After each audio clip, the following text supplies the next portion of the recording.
Is someone you care about working themselves so hard it may be damaging to their health? Maybe they aren't just exhausted, but are starting to isolate themselves. Or they're tired enough that they're putting themselves at risk every time they drive home. Many people don't consider the fact that being tired to the point of exhaustion can have the same negative impacts as driving under the influence of alcohol. Or they may be engaging in unhealthy behavior, such as excessive drinking or overeating, as a way to self-soothe or self-medicate.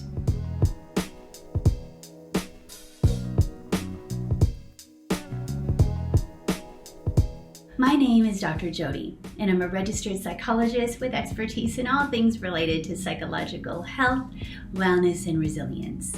I'm also the CEO and founder of MyWorkplaceHealth.com, and I'm a national expert in psychological health and safety in the workplace. In this video, I'll be talking about how to support someone we care about, who we think may be overworking themselves to the point of damaging their health, and in particular, situations where you worry that they're putting their health at significant risk psychologically or physically. There are two separate yet overlapping factors to consider: the person's decision to work an inordinate number of hours, and the resultant impacts on their health.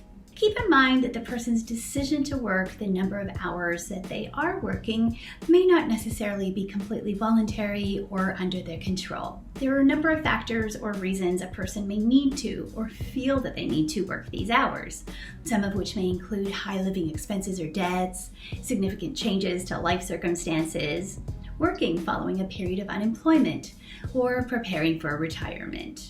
So how do you have a conversation about work with someone you care about when you're worried it may be affecting their health? First, ensure that the conversation takes place during a time when you're both feeling relaxed. You want to create an optimal environment for the conversation. Remember to keep the conversation light and supportive, and be mindful that they probably will have a lot of pride around these issues. Start with a conversation about their future and talk generally about what their hopes and dreams are. This may help you get a picture of what they're working toward. Gently inquire about whether the means they're currently adopting, in other words, the hours worked, are necessary to achieve these goals. If appropriate, offer to help them with planning. You may suggest that they may find it helpful to sit down with a financial advisor, for example, who can map out plans in more detail.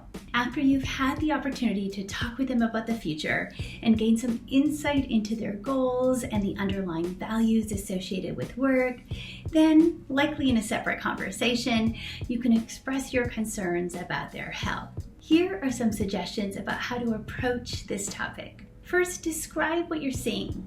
Be specific and objective. For example, have you directly observed their driving difficulties, or unhealthy alcohol or food patterns, or other patterns that have resulted from overwork? Imagine being a fly on the wall and describe what you've seen specifically, such as, I've noticed over the past few months that your after-work drink has turned into half a bottle or more. I wonder if this has helped manage the stress that you're currently under. Rather than, I know you're using alcohol to deal with stress. Acknowledge and validate how the unhealthy behavior may be serving some kind of useful function. It almost always does. Second, tell them directly how you feel, that you're worried and you want to see them as healthy as possible, and that you don't want your intent to come across as critical or judgmental. Finally, ask if there's anything you can do that might help. It may be helpful to offer to go to their family physician with them to talk about how overworking is affecting their health. It's amazing how often people will be more willing to heed the advice when it comes from a professional. Or you can offer to help keep them accountable with goals. So for example, you could suggest, let's both get in at least 2 workouts a week. We could text each other to keep on track. Unfortunately, you can't magically get someone to value their health more than work, but you can guide them toward possible solutions that improve the situation. Thank you so much for watching as always, and I hope that you found this video helpful.